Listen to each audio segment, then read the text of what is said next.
The frame is static, perfect. The most distinguished members of the lineage arranged in flawless order, but notice that single accent of color. That attire wasn't just a choice, it was a statement intended to seize the spotlight. However, if you look past the silk and focus on the symbol of power at the very top, you'll see the cracks. A subtle tremor is about to shake the stone walls of Buckingham. What has been referred to as the Crown Incident is not merely a dispute over jewelry. According to systems analysts, it represents a collision between inherited tradition and the desire to assert present-day authority. Notably, the response from the first in line to the throne, William, is precisely the factor that has caused the palace's once solid structure to begin showing fractures invisible to the naked eye. By late October, the atmosphere within the palace no longer retained its customary stillness. It transformed into a massive machine operating at maximum capacity, preparing for two highly symbolic events: the Booker Prize ceremony and the monarch's birthday milestone. Within this context, observers noted a direct and decisive intervention from the Queen. She did not limit herself to a coordinating role. Rather, she appeared intent on re-establishing the aesthetic order of the entire space, from rare flowers sourced across borders to exquisitely crafted Italian fabrics. In a world governed by symbols, such perfectionism is often understood as an attempt to lock in control. Just when everything seemed to be placed exactly where it belonged, an unexpected gap emerged within the symbolic archive, the crown. Why could a single piece of jewelry cause such profound disruption? In royal systems analysis, each crown functions as a source code of history and hierarchy. The choice of which object appears before the public is a silent declaration of the wearer's position within the flow of time.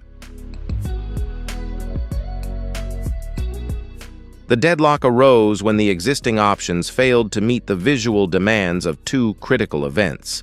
Older pieces were deemed incompatible with the new language of color, and it was precisely at the intersection of this impasse and the need to assert authority that a pivotal decision was made.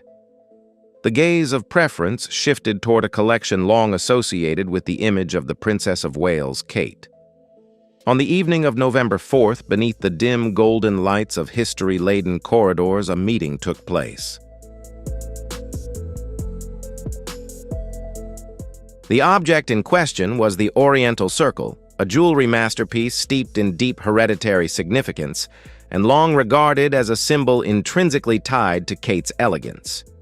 The hypothesis raised here is this: was it merely a temporary request to reallocate an asset for shared aesthetic purposes, or was it a signal of a deeper shift in the internal rules governing priority and privilege?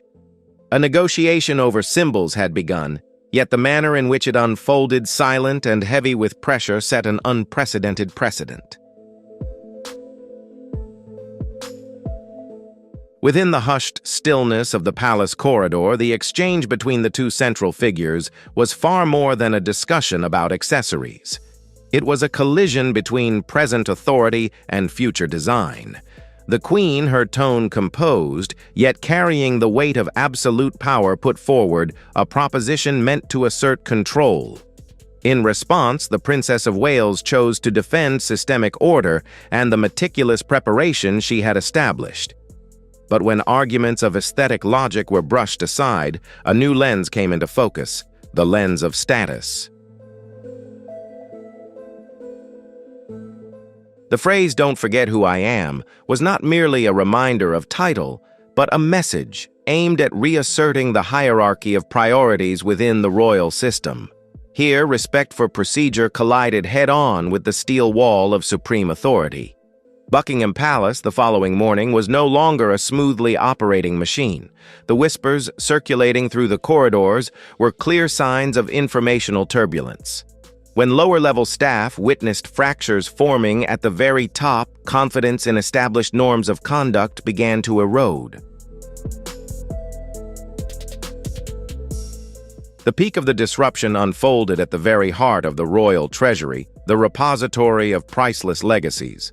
The arrival of security personnel and designers acting in the Queen's name without the princess's consent triggered a crisis of authorization protocol. This was no longer a routine working session but a unilateral campaign of asset requisition. The reaction of the officer guarding the treasures stood as a representation of the conscience of tradition. The question of Catherine's consent was a final attempt to preserve the boundaries of hereditary protocol. However, the cold response, "Catherine is not the queen," put a definitive end to any debate over ownership. In the realm of supreme symbols, the needs of the one at the top are regarded as the command of the crown, overriding all personal arrangements and individual dignity. When the Oriental Circle, crown an emblem of refinement and legacy, was lifted from its familiar place, a true shift in power was completed within the shadows of the royal treasury. This event left behind a heavy atmosphere where Catherine's silence and William's decisive reaction appear to be preparing the ground for a new undercurrent of upheaval. When the rules of respect and hierarchy are stretched to their absolute limits, can the palace's structure still maintain its inherent stability? In a system where symbols equal power, will the prioritization of personal authority or the protection of hereditary order determine the survival of royal prestige? And if it were, would you stand with the current order or with the continuity of the future? And if it were you, would you stand with the current order or with the continuity of the future? Leave your opinion in the comments by pressing 2 if you support absolute adherence to royal authority, or 5 if you believe mutual respect among members is the core value. If these systems-based analyses have given you a fresh and deeper perspective on the mysteries behind Buckingham's velvet curtain, don't forget to hit like to support us. Subscribe to the channel and turn on notifications so you won't miss our upcoming investigative reports, where we continue to decode the power source codes reshaping the royal world day by day. It did not stop at a single artifact. The requisition expanded to encompass the very core symbols most closely associated with the image of the Princess of Wales. First came the Cambridge Lover's Knot, a creation infused with the breath of the past, once tied to the memory of Diana, and now a defining hallmark of Kate. Next was the lotus flower tiara, a symbol of grace and refinement. The simultaneous transfer of all 3 treasures out of Kate's sphere of stewardship, placed under the Queen's temporary authority, could no longer be dismissed as a mere technical coincidence. Analysts suggest that this was a strategy of a full-scale assault on the image archive, designed to blur the personal imprint of the heir during major ceremonial moments. News of the disappearance of these symbols reached Catherine at 4:30 p.m., the moment when the quiet of her private room was broken by the arrival of John Harrington, the keeper of the Royal Treasury keys. The tension visible in Harrington's demeanor stood as evidence of a system slipping out of sync. When the rules of consent were pushed aside, a fundamental question came sharply into focus: who truly holds the authority to determine the fate of royal legacies? Catherine's reaction, a silence charged with tension before erupting into a softly spoken yet sharply pointed question, revealed that she recognized this was no longer a mere procedural misunderstanding, but a direct challenge to her position. Catherine chose not to remain silent. Her advance into the Queen's private office was an act that broke the usual restraint. Within a room teeming with witnesses from aides to designers, a debate over boundaries and power erupted. When Catherine invoked the concepts of respect and protocol, she was defending the long-standing operational structure of the palace. In contrast, Camilla's response, "I take them because I can," was a declaration of the supreme authority of the reigning monarch. In this system, power requires no explanation, it demands only execution. Catherine's statement. "This will never be forgotten" was not merely a personal warning, but a signal that a subtle shift within the heart of the royal family had officially begun. As night fell, a veneer of silence enveloped the palace. Yet it was precisely at this moment that a new player emerged, Mrs. Eleanor Whitmore, the keeper of the most sensitive internal information. Eleanor's hesitation over a message from the wardrobe team hinted at a larger scheme being orchestrated behind the scenes. Was there something about the crowns being removed that went beyond mere decoration? Could a physical restructuring or even a political message have been embedded within the act? The story of the crown is evolving from an internal dispute into a full-blown crisis of succession and trust. Will Eleanor Whitmore's appearance serve as the key to decoding the mystery, or is it merely the beginning of a deeper fracture? In the world of thick stone walls, no secret is absolute. Information decoded from the wardrobe team revealed a shocking truth. The lotus flower tiara, a highly symbolic and cherished item, was not being requisitioned for the reigning monarch. Internal reports suggested that it was being prepared for an entity outside the official royal system. Assigning a national treasure for the personal use of those without monarchical responsibility constitutes a serious protocol breach. For Catherine, this was no longer a mere dispute over jewelry. It was a violation of the core values of integrity and hereditary protocol. A subtle message had been sent that traditional boundaries were being challenged by personal priorities. When these fundamental values are compromised, the consequences extend beyond confrontations. They seep into the most private spaces of the family. The sensitivity of the next generation, George and Charlotte, serves as the most precise barometer of the pressures Catherine is enduring. Through an analytical lens, the silence and chill of the palace that night represented the cost of maintaining dignity. Catherine chose not to respond with an outburst of anger, but with strategically measured endurance. Yet a deeply personal humiliation had left a fracture that no diplomatic procedure could easily erase. But systems always have self-correcting mechanisms. The following morning, a new current of energy spread through the corridors, signals of the earlier-than-expected return of Prince William and Princess Anne. Within the power structure, this was seen as the emergence of traditional protective forces. Their return carried not only emotional significance, but also strategic weight aimed at restoring the disrupted order. For Catherine, William's presence was more than comfort. It represented the hope for a systemic recovery where boundaries and respect could be properly reinstated. The moment Catherine picked up the phone to call William, his warm voice on the other end served as a balm amidst the brewing undercurrent. Yet the question remained, would this return possess enough force to reverse decisions that had already been executed? Or would it instead mark the beginning of a larger direct confrontation between two generations of power at Buckingham?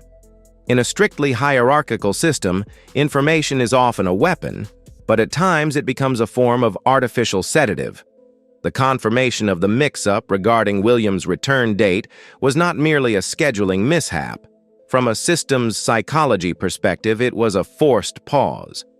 Catherine faced the reality that her safest anchor remained out of reach, leaving her isolated in the eye of the storm created by broken rules.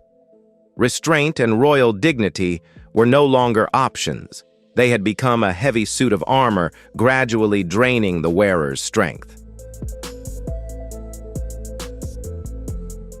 On November 7th, the arrival of William and Princess Anne acted like an electric jolt, reactivating the palace's energy network. The laughter of the children and the presence of their protective figures temporarily masked the fractures at the base of the stone walls. However, discerning observers would notice that Catherine's smile, though genuine, was only a temporary solution. The system might appear stable on the surface, but when the clamor of duties subsides, the truth still waits in the most private corners. A dialogue of crisis decryption was about to begin. In the private room, the only space where protocol could not intrude, the calm that Catherine had painstakingly maintained began to unravel. William, with the intuition of a future head of state, immediately recognized the structural cracks etched on his wife's face. What Catherine shared was far more than a personal story.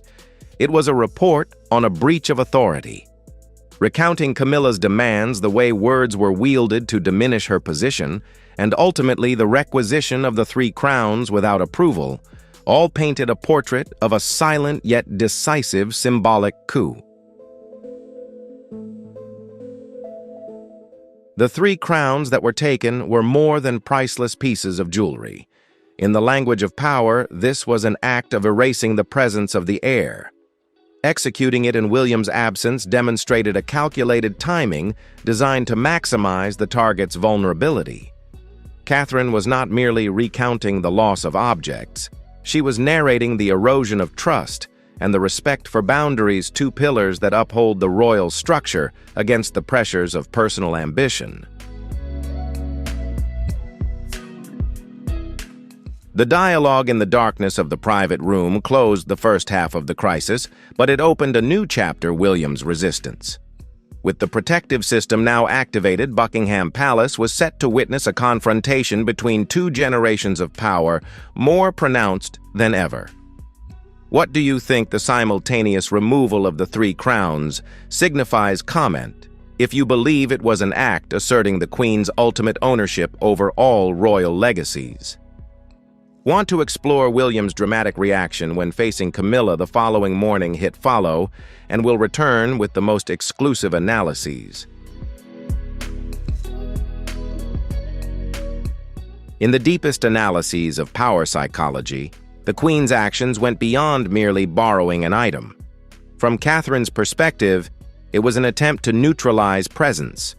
In front of the staff, the operators of the palace machinery, diminishing the position of an heir, sent a clear message about a shift in the hierarchy of priorities. The final blow was not in the possession itself, but in its purpose. Assigning a royal treasure for the personal use of someone outside the official system constituted a principled misalignment. At this moment, Catherine's tears were not merely personal grief, but the shattering of trust in a system of fair and transparent governance. To understand why this event caused such a shock, we need to examine the deeper significance of the 3 artifacts that were relocated: the Oriental Circle. The Pillar of Serenity. This is not a symbol of ostentation, but a reminder of a leadership style that requires no fanfare yet carries immense weight. It represents the inner balance that Catherine has painstakingly cultivated. The Cambridge Lover's Knot, the generational link. This piece carries the coded memory of a legendary figure, Diana. Wearing it is not merely an act of display, but an act of continuing the mission. When this item was taken, that spiritual link was directly violated. The lotus flower tiara, the symbol of transformation. For Catherine, this represents her mark of growth and adaptability in adversity. Its requisition for purposes outside royal duties was seen as a profane act against the values it embodies. William's reaction, a silence heavy with the promise of the coming storm, signaled that the protective system had officially been activated. His words, that is unacceptable, were not merely the comfort of a husband, but a declaration of a guardian of future order. In a world of hidden boundaries, when respect is replaced by the imposition of power, confrontation becomes inevitable. The safety Catherine felt leaning against William's shoulder was the calm before a campaign of status restoration began. At 6:54 a.m., a strategic decision was made to break all customary waiting procedures. In crisis management theory, William's action is referred to as a direct intervention. Catherine and William's preparation extended beyond words into the realm of visual language. Their attire, minimalist, formal, and exuding steadfastness, sent a non-verbal message to the entire palace. This was not a family visit, but an inquiry into the integrity of protocol. The unannounced appearance at the monarch's office was a rare move disrupting Buckingham's carefully programmed operational schedule. When King Charles's office door closed, the space became a true crisis management room. Here, Catherine presented the matter with absolute control over her emotions. She did not speak of sadness. She spoke of a serious breach of protocol. By detailing the three symbols, the Oriental circle, the Cambridge lover's knot, and the lotus flower tiara, she was reasserting control over the heritage portfolio entrusted to her. The crucial factor that forced King Charles to change his stance was this detail. The incident occurred openly in front of staff without the consent of the directly responsible party. In the royal system, this is considered a serious systemic breach, threatening the stability of the hierarchical structure. When William asserted that it was the Queen who issued the directive, the dialogue shifted from an internal dispute to a power control confrontation. Does sovereign authority have the right to override established protocols to protect the monarchy's reputation? The climax of the analysis centers on the use of the lotus flower tiara. When Catherine revealed that a national treasure had been diverted outside the system for the personal use of someone without royal responsibility, she touched the ultimate limit of tolerance within tradition. This was no longer a matter of aesthetics or priority, it was a question of legitimacy. Misusing heritage symbols risks eroding public trust in the professionalism of the monarchy. King Charles's tense reaction indicated that he fully grasped the magnitude of this breach. In the confined space of the monarch's office, words like inappropriate carried the weight of 1,000 pounds. When Catherine asserted that a heritage item had been removed from the royal circle for personal use, she was not merely complaining about a piece of jewelry. She was highlighting a breach of public duty ethics within the palace. King Charles's reaction, a heavy sigh, and rubbing his temples revealed a leader recognizing fractures within his own team. William's insistence that this was an act of abuse of power to diminish status transformed the conversation into a hearing on fairness. Here, the boundary between sovereign authority and personal respect was put on the scales.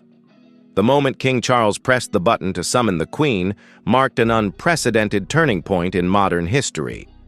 It signaled a shift from quiet reconciliation to direct confrontation.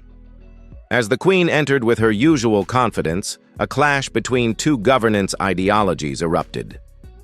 The Queen's doctrine viewing royal items as institutional tools, where supreme power can be flexibly exercised to assert AOT.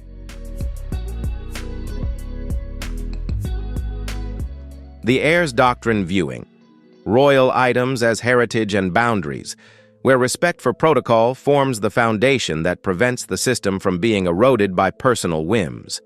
The Queen's remark about flexing the rules when others forget their place was a direct shot at the existing hierarchical structure.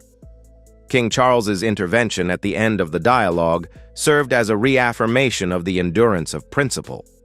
By declaring, "This family does not operate that way," he was making an effort to restore the balance that had been disrupted. This was not merely about defending Catherine, it was about safeguarding the very reputation of the crown against the threats of overreach. Yet is such decisiveness enough to quell the undercurrents? As the Queen's assertiveness met the heir's steadfastness under the monarch's watchful eye, a new chapter of uncertainty unfolded for Buckingham. In these tense moments within the King's office, we witnessed a rare instance of sovereign order executing a decisive self-correction. King Charles's assertion was not just a personal ruling, it activated a reputation preservation mechanism. The order to return the 3 tiaras immediately, and more importantly, the revocation of the Queen's right to use these symbols at the upcoming major events, constituted a form of symbolic demotion.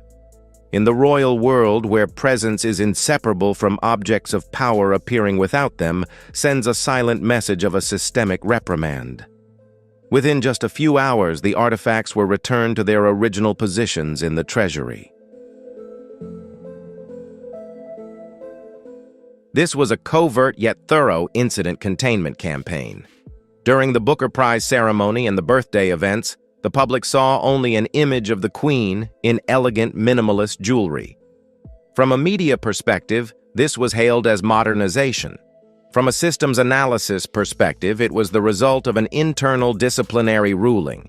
The absence of the tiara on the Queen's head represented a calculated power gap, a loaded silence behind Buckingham's stone walls. The true climax of this investigation unfolded weeks later at a state banquet. When Catherine entered wearing the Eastern Circle, tiara order had been fully restored. Her choice of this particular tiara, the very piece that sparked the entire crisis, was no coincidence. It was an act of reasserting ownership. Catherine did not wear it to display beauty. She wore it as a statement of legitimacy.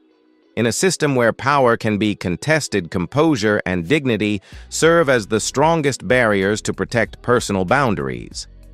The story of the tiaras closed with a profound lesson on the structure of respect.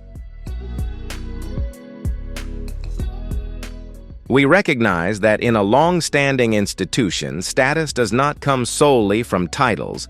It must also be earned through conduct and adherence to core values.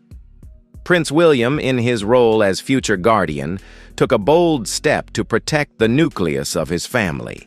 This intervention sent a steel-clad message: any attempt to erase someone's presence or diminish their dignity will be met with the power of tradition and reason.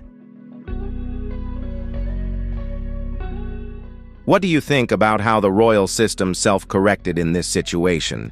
Is Prince William's decisiveness, coupled with King Charles's ruling, enough to establish a lasting boundary for the future? It's important to note that this entire analysis is built on hypotheses and unpublished public perspectives, aiming to provide the most multidimensional and objective view of what is happening behind closed doors. We are not just watching a story unfold, we are decoding the source code of one of the oldest institutions in the world. Don't stay passive, interact with me. Press 1 for curiosity or 0 for skepticism. And don't forget to like and subscribe so we can continue unraveling the secrets hidden behind the palace.